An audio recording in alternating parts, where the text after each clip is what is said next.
Good morning and welcome back to Canyon Adventures. Today we are breaking down our camp and I think we're going to try to hit somewhere different.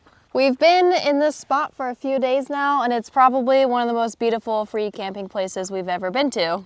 I know Alabama Hills is like the #1 Instagram place on planet Earth. We've never been here before and surprisingly there wasn't too many people. The first night we got here was absolutely slammed, but we've been here for about 4 days. So we'll give you a quick 360-degree view of our campsite here. It is absolutely beautiful. But with our beautiful campsite came a little bit of trials and tribulation. As you know, last video we broke the diesel heater and got that fixed. Well, this video and looking for a new spot where we camped last night, which we didn't film this spot. So we ended up smashing off our trailer light because it hangs down so low on the frame here.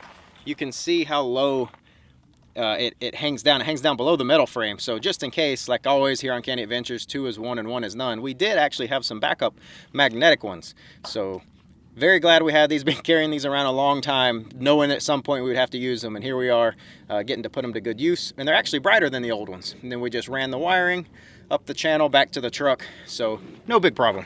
So we just have to load up the motorcycle and the e-bike and head north on 395 because I really want to try to catch a trout. I have a $180 California fishing license that I've caught 1 fish on. No, you've caught more. We caught a bunch. Oh no, we caught some trout, yeah. Anyway, I haven't got my full $180 worth. So we're gonna head up a little bit farther north and see if we can hopefully catch a trout. I would like to do a catch and cook. You know, every time I say that, that is giant foreshadowing for we won't catch a fish. But at least we'll get up there and try to see some new scenery. And there's a campground up there that I think is pretty cheap, another BLM campground. The good part about boondocking and kind of living off grid is you can find much cheaper camping because we don't need to connect to electricity. So instead of paying $40 to $50 for like an RV camp spot, we can just go into a campground that's like $10 and they don't have any hookups, but that's okay because they have a pit toilet and we have our own power. The only thing I'm worried about is that this area is so beautiful and so many people come camping through here. Today is a Friday and I'm very worried that by the time we get up there that we're going to leave having a nice campsite because we're already established here. And we're gonna leave that and go and try to fight to find a campsite. It's probably the dumbest move we could be making right now. Foreshadowing is a narrative device. But we need to make a video, so we're moving.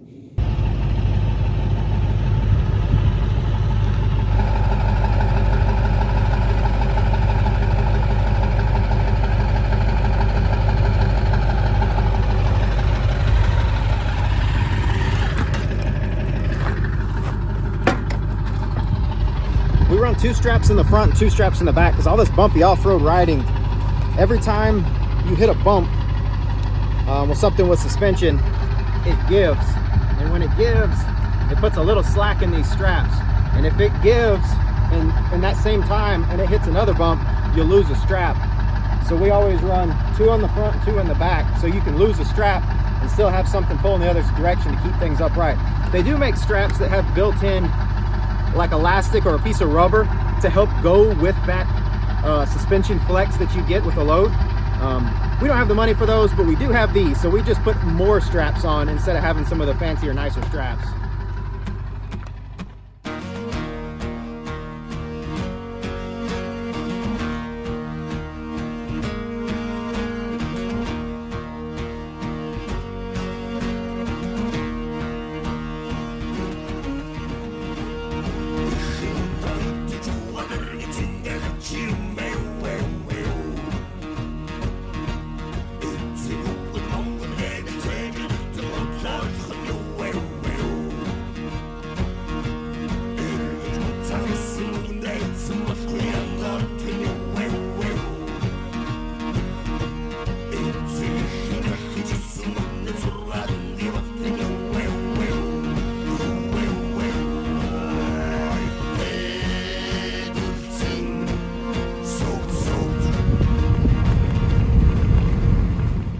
So in California, well, anywhere you trout fish, there's a lot of rules, and it's wintertime right now. It's actually January, so there's a lot of different rules. The majority of trout fishing is closed or catch and release only, but there's portions of the Owens River, from looking up the PDF online, that are open to you can still keep them. They continue to stock throughout the winter in the Owens River, and sections of it. Some sections is still catch and release, some sections is no fishing at all.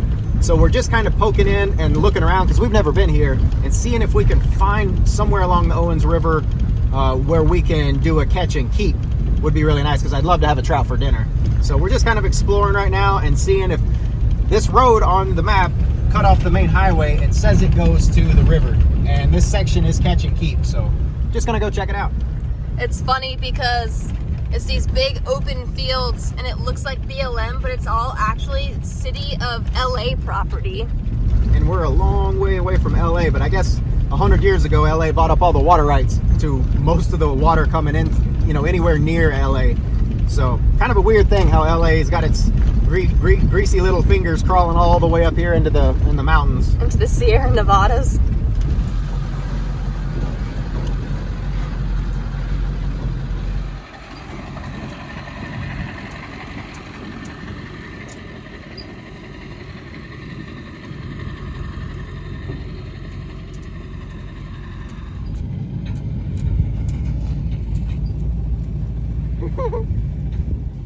I think this is technically City of LA land, which it looks like an awesome camp spot, but any of the property the City of LA owns, which is every piece of dirt that runs alongside the LA River, or the Owens River here, and there's no overnight camping, it's all day use only.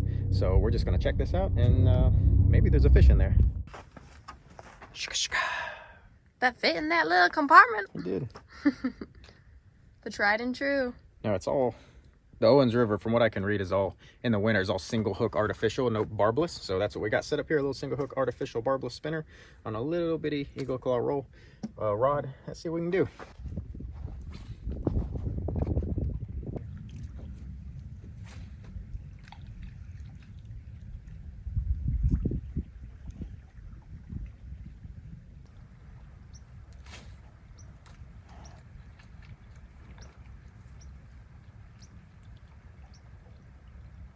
All right, no luck with fishing, so we're gonna go back on the road, and Chris looked up a spot where they actually stock the trout, and they just did it a couple days ago, so we're gonna head there instead.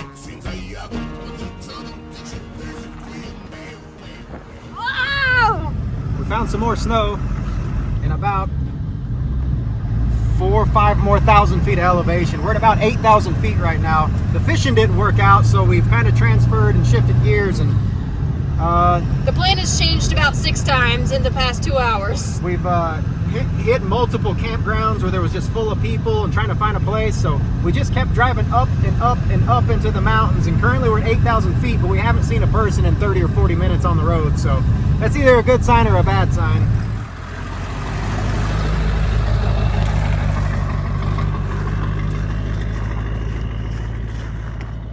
Look at all of the snow! Whoa, there's paw prints. Oh my God, look at all the snow. Yeah, there's so much snow. There's so much fresh snow. It's so pretty. This was such a last minute decision.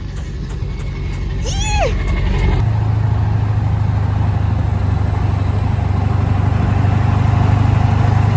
8,530 feet.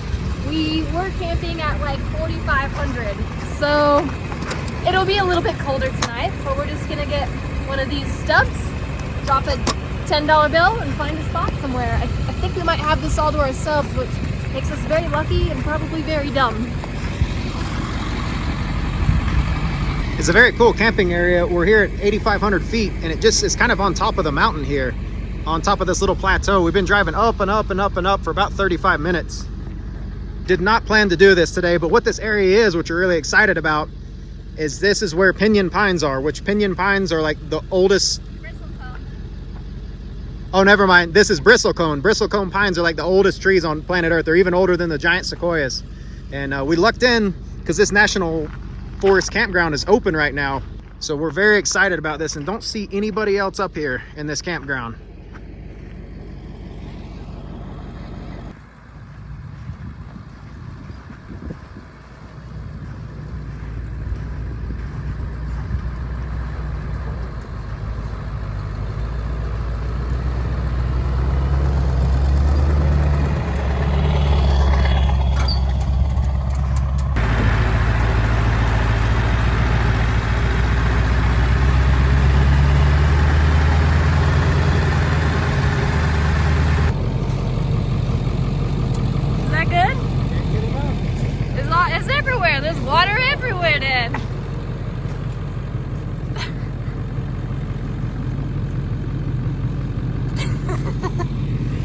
pretty good.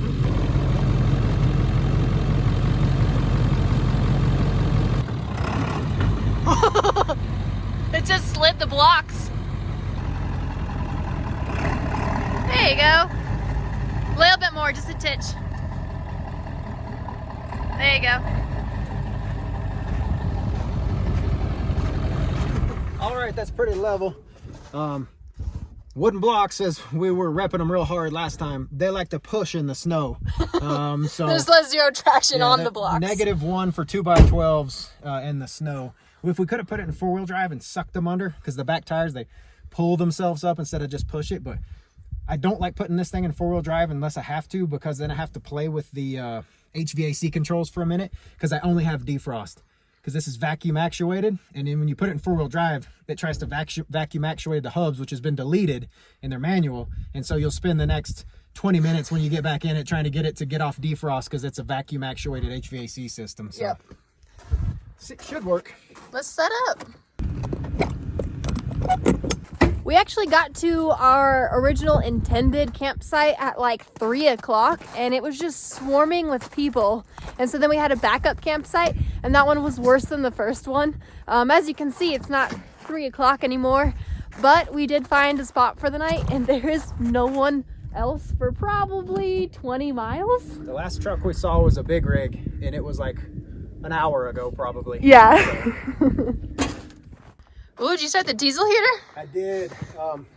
Again, we are not a 4-season camper, so I'm probably going to run that diesel heater just about all night to keep it from anything freezing in here, because we are at 8,500 feet. So this dinner is going to be brought to you by Old Latrobe here, old number 33, because very stressful day. All 3 or 4 plans we had, none of them went. Yeah. So we had this whole big thing planned, and then everything kind of got thrown up. Anyway, what we're going to be having for dinner tonight is something kind of hearty and filling. Some 3-cheese buttoni. Yeah. And so what we're going to do is we're going to throw a softball into this, a little curve ball, and we're going to throw it up with a little bit of manwich. So I'm going to call this my sloppy 3-cheese beef buttoni. You know, I knew a sloppy batoni once in school. Back in My college. college nickname. Sloppy Old batoni. 3-cheese sloppy buttoni. What's hilarious is we're cooking right now, and Mona doesn't want to come inside. She gets so cold that we have to put gym jams on at night. But now that we have snow, she just wants to be outside. What are you doing? Huh? You just like being outside in the snow? I guess. A little olive oil. That is sunscreen. So this is very dangerous in the camper. Our olive oil and our sunscreen are almost identical if you're just doing this real quick. So I almost just did this. So just a heads up. Double check. Triple check. So where we were just at and bought these, we were at about 4,000 feet elevation. So we gained over 4,500 feet of elevation. And our little, it's kind of cool. We made a balloon. Science.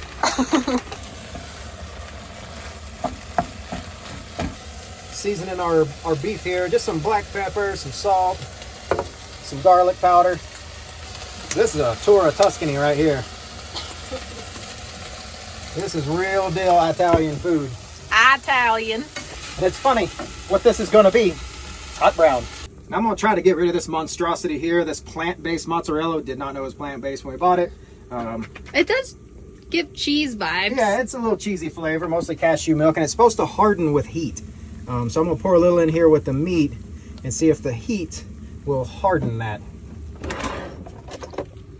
Hard cheese and soft meat. That's the only way I want it. Make your wets dry and your dries wet.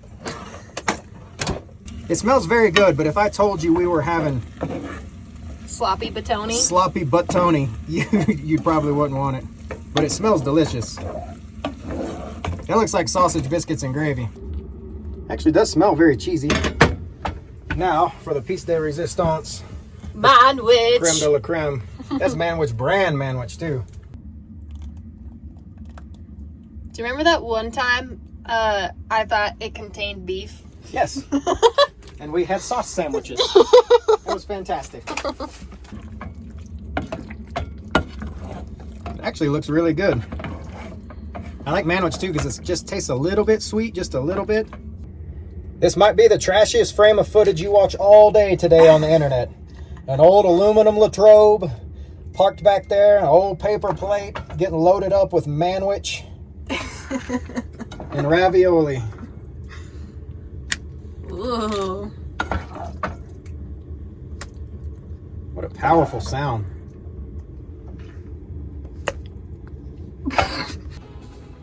That's absolutely delicious. Little bit sweet. The fake cheese even works good. And that's perfect. We haven't eaten all day.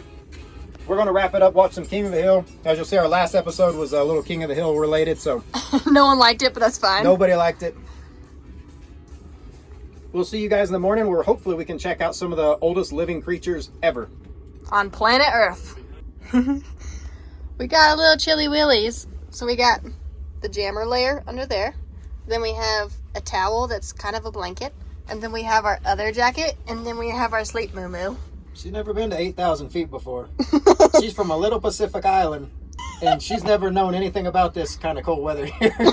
She's not having it. She liked eating the snow, and then we realized it's really cold doing that.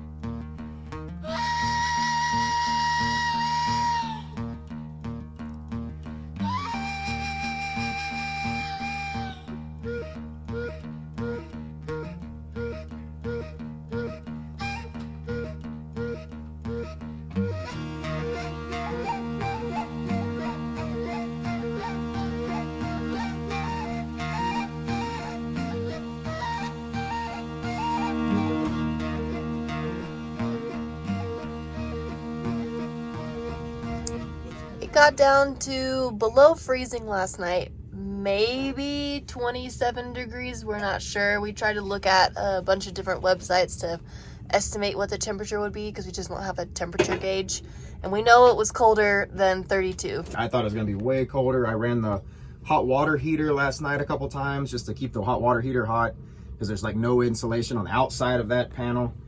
I ran the heater a couple times last night, just making sure everything's staying warm, and it never got that cold, which is very surprising. I don't know why it's so warm this high. Mona's just staring out the window. She wants to go outside and just eat snow so bad, but she gets so cold, so she'll just stand there shaking, eating snow. So she has to be kept inside for a little bit.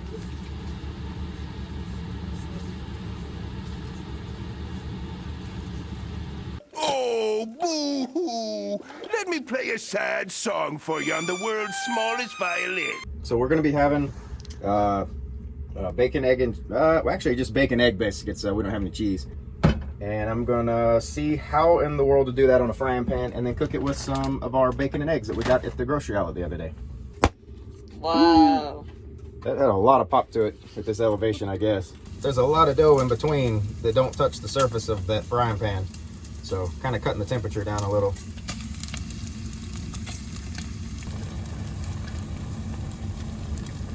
So I can't believe you did this in a pan. these actually come out pretty good. They just take a lot of effort because you got to flip them a lot.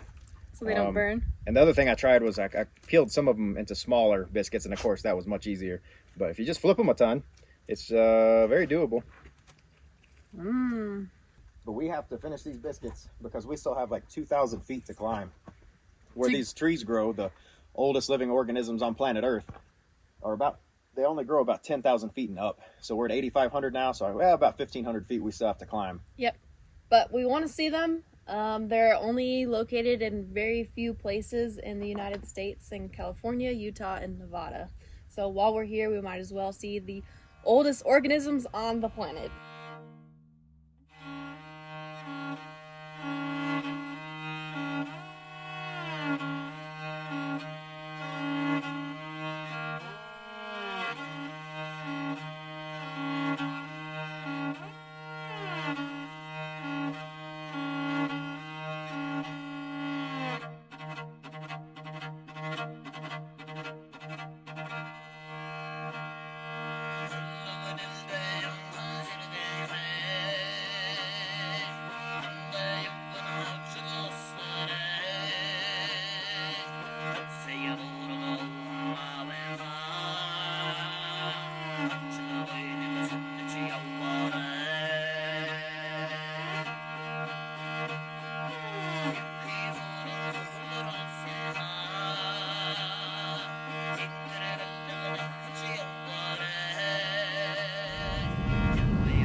So we finally had to pop it in 4-wheel drive. This might be it for the day. I don't know how snowy this road stays. But we are in 4-wheel drive. Might just be this bend, but it is a little hairy because it's a big drop off over here and there's no guardrail.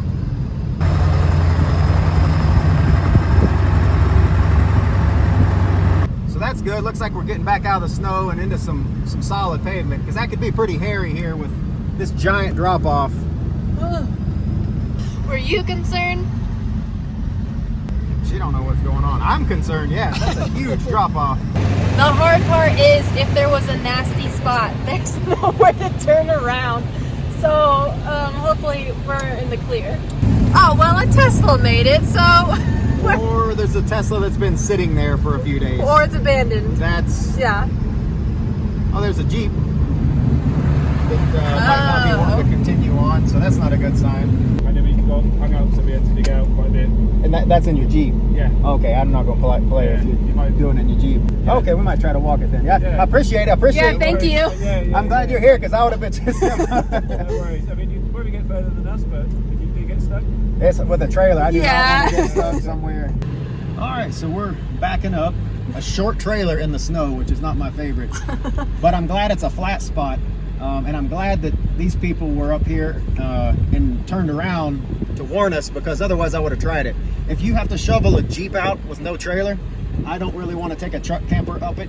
No, with a trailer With especially. a trailer, yeah. So Yeah. I think we're close enough to walk is what they were saying. So we're just going to back up a little bit, get turned around, and maybe try to walk up through here a little bit.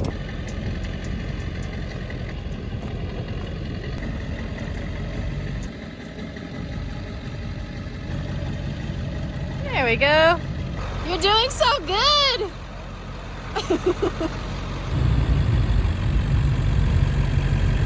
Okay. And we're off for a hike. Supposedly just around the corner. I actually have no idea. We don't have any service up here. So we're just gonna go until we see the visitor center. It's a really unique landscape, because we're over 10,000 feet and there's still these like little valleys and stuff. Looks like grass plains.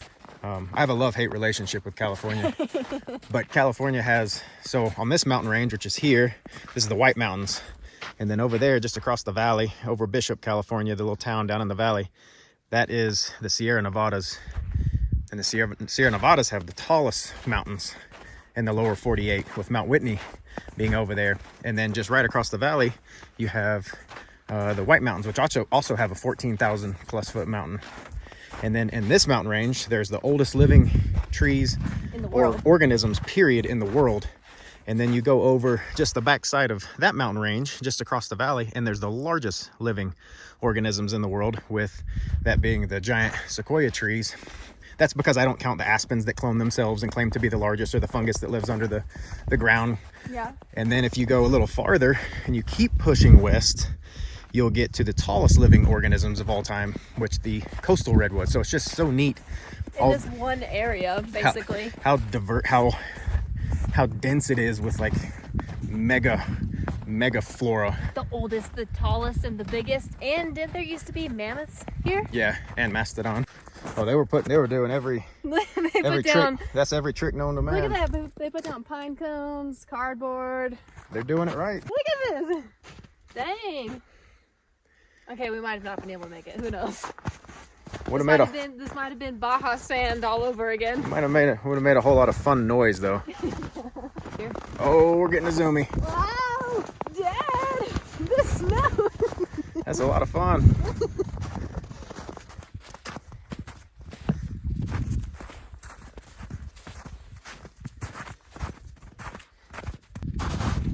So we've made it to the beginnings of some of these bristlecone pines, and this section is one that they've cut so you can see the growth rings. And this tree was supposed to be, what did it say, 3,600 years old when it died, and it died in like 1676 Oh my gosh. or 1776, sometime, long time ago. But this is insane, like the growth rings. It's like if you took a razor blade. They're so, like if you ever, like a 2x4 lumber, and you've seen the growth rings are like that far apart, and you look at this thing, and in the 2x4 lumber growth ring, you could probably put 200 years worth of this bristlecone pine. But that is insane. I think it's these ones that have the bark stripped away, because apparently just the years of age, it was the little bit of reading I was doing about them, is that just all the erosion from snow blowing on them and sand and this loose rock just blowing around and all these high winds they live in, and it kind of sandblasts the outside and it removes the bark. If they have any competition, they do poorly, but what they excel at is doing very well in very poor environments. So apparently the geological makeup of this area, it's full of something called dolomite, which I guess only forms at the very shallow inland seas or oceans, and that is very alkaline, and most other things can't really thrive in that. Things can grow, but they never get very big. But then these guys don't seem to care, and so they can outcompete other things. Where if this same seed was to blow down the valley, everything grows faster. Other conifers, oak tree, anything else would outcompete it. Grass would outcompete it and grow up above it, shade it out, and it wouldn't make it. But up here, above 10,000 feet, with suboptimal soil conditions, these trees seem to really thrive, and then they become the king up here, which is really, really interesting. But I think somewhere on this trail, there is a tree that is over 5,000 years old, which is fascinating. Now, they don't label it because then, of course, somebody might vandalize it or something, but it's so fascinating to know that there's a 5,000-year-old living thing somewhere right up here. That is so cool. Look how twisted that is. That's so pretty. I was reading some things that like some of these trees started dying like 2,000 years ago, and but still alive. And then the sign saying that you can see the soil difference because up at this elevation, this ground, it erodes at about a foot per 1,000 years. So here you can see that there's about a 3-foot difference on the downhill side to the uphill side, showing you the erosion. So that tree, you know, is at least 3,000 years old. That's insane. There are a lot of super cool trees just off trail. You're not allowed to walk off trail here because of how sensitive it is and the shallow root system here and the erosion and how much traffic this place gets in the summer. But you can just see just off trail. Man, these things are so pretty. You ready to head back down, mister? I am, and our truck, again, is way around the corner, way back down here. So we got to go down here and around and around and down and back over there. And that sun is starting to set, and we don't know where we're going to sleep tonight. So we really enjoyed these trees. They're super cool. I've always wanted to see these. For years, I always thought redwoods, giant sequoias, were the oldest trees. And I did not know I was sleeping on these Methuselah trees. Methuselah is the name of the oldest one. The oldest one, and I'm going to say that that's it, and that I found the oldest one. I'm going to just say it's that one. But there's 2 groves here. There's this grove here. Then 13 miles down the road, there's another grove. One. Yeah. And I'd like to check that out someday, but not with that amount of snow on the road and pulling a trailer. Yeah. You ready to go do some more snow hiking? All right. Let's go.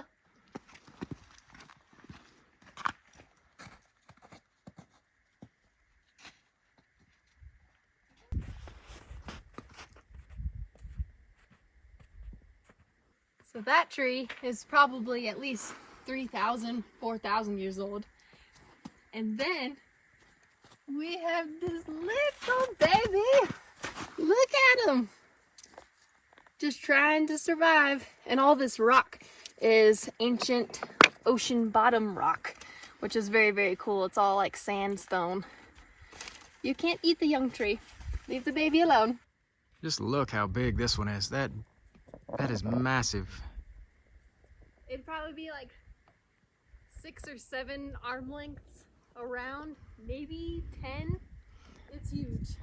And then knowing in a human lifetime, these things don't get much higher than shoulder high, you know, and about as big as around as, you know, the skinny end of a baseball bat from what I've mostly been reading in a human lifetime. And you look at how wide that thing is just insane.